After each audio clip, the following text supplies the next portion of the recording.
Japanese रेस्टुरेन्टमा सुरुमा जाँदाखेरि चाहिँ हजुरलाई यो चिया टाइपको हुन्छ नि त्यो दिइरहेको हुन्छ कि त्यसको टेस्ट डिफ्रेन्ट भए पनि चाहिँ तर यो चाहिँ हेल्थको लागि चाहिँ एकदम राम्रो हुन्छ नि। त्यसो हामी सबैजनाले खायौँ, हामीलाई चपस्टिक पनि आयो अनि हामीले अर्डर गरेको आइटमहरू पनि आउन थाल्यो। पोर्क खानेले पोर्क आइटम गर्नुभएको थियो अनि म चिकन खाने हो नि त, सो मैले चिकन आइटम अर्डर गरेको थिएँ। अनि मैले चिकन विथ राइस अनि अरू पनि आइटम थियो, अरू डिफ्रेन्ट थियो। अनि त्यसमा चाहिँ हामीले रामेन पनि मगाएको थियो अनि सुसी भयो अनि त्यस्तै धेरै थियो। अब नाम त अब के छ जापानिजको त्यही नै हो। अनि हामी सबैजना चाहिँ अब खायौँ, एकदम इन्जोय गऱ्यौँ कि डिस चाहिँ डिफ्रेन्ट भए पनि एकदम मिठो थियो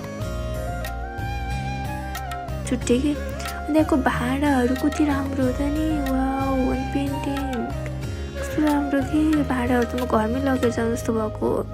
अनि हामी यस्तो रमाइलो गऱ्यो कि अब समय बितेको थाहै भएन, फर्किने टाइम भयो।